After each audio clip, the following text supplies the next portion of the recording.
understand. So again, welcome to it's your first time in Winnipeg, so thank you for coming in this morning. Thank you. It's nice. Enjoying it. Well, the weather's going to turn nice for you too. Yeah. Get used to some of the nice warm weather. So I wanted to ask you, before we talk a little bit about your background, when you were 15, you moved from Israel to the United States.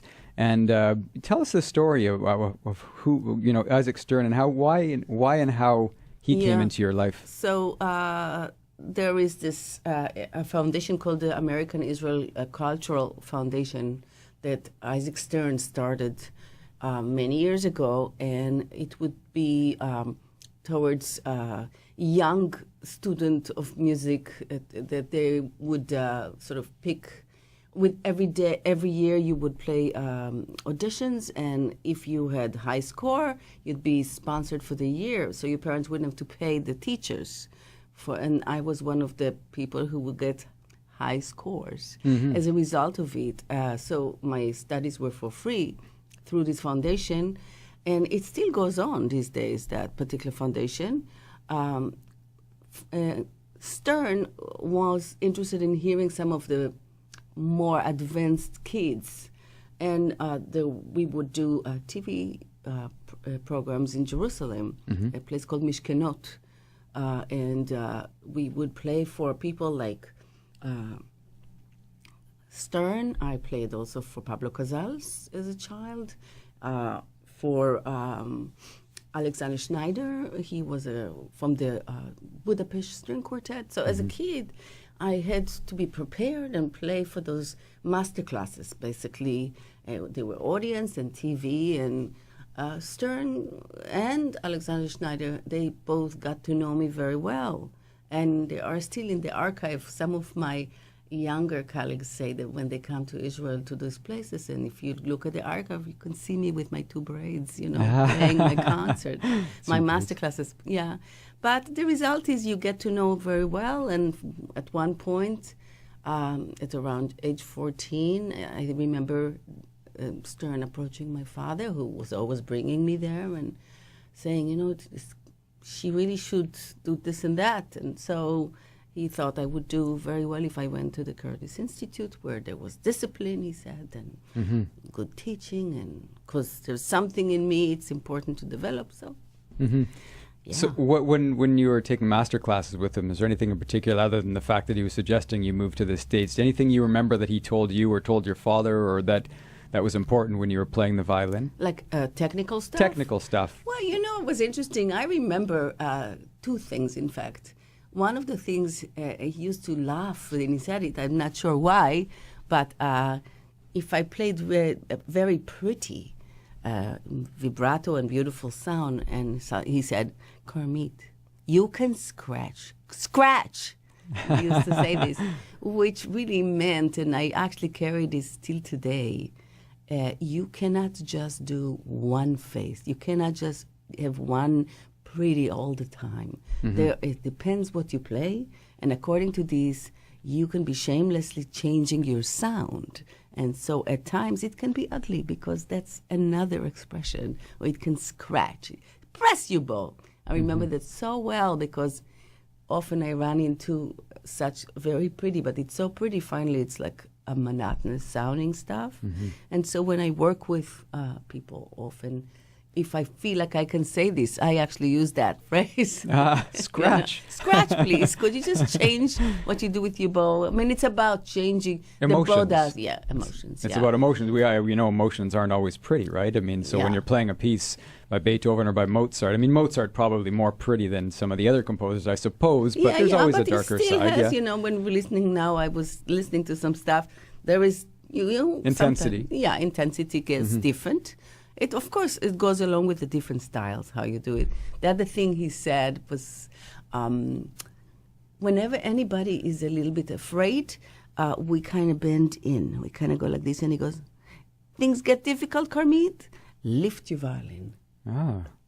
Just opposite, have a psychological change. And I really also think that is a very good advice. So some of the best advice he gave you is more emotional as opposed to technical, I suppose. I mean, it's technical but too. also emotion, it's technical right? too, because if you basically free yourself from getting all tight. Face the fear. Yes, yes. He was a great musician. And yes, I would say 90% of it would be the emotional thing, but he could suggest things. And, as being the masterclass person instead of your private teacher who deals with every little detail, you don't usually start digging into technical tiny things. Yeah, it wasn't his position to do that necessarily, or the time. And he doesn't have the time. I had very good upbringing that way. There were some very good teachers. I'm in the studio with Carmit Zori. She's in town to perform at the Agassiz Chamber Music Festival. Not to perform, but she has performed already a couple concerts. She's been in town for a few days. Today you can hear her perform Mozart with David Jalbert. The piece I just played you, David Jalbert, is going to be on the piano. And then she's also doing the Mozart String Quintet in C. I'm going to play you some of that probably in a few minutes. Carmit, so growing up, you say you had some good teachers and good growing up. Were you playing the violin from a young age, or did you start with a different instrument? Or no, I played the piano a little bit a year before it, and I continued. I played piano for 16 years. But my father is a musician. My mother is a Talmud professor and a poet.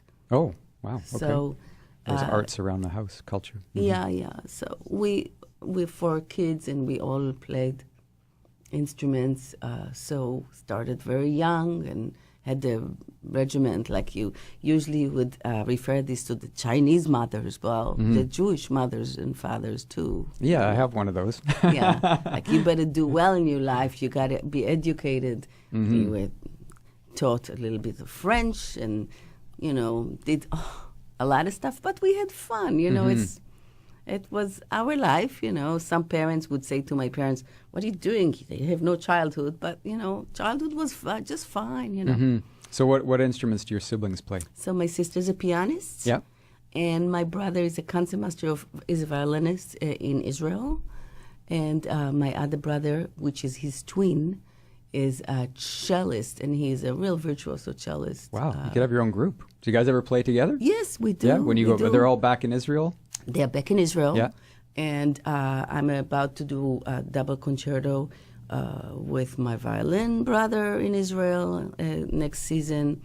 And I did many performances with my cellist brother, and we've done a family thing on television 2-3 years ago.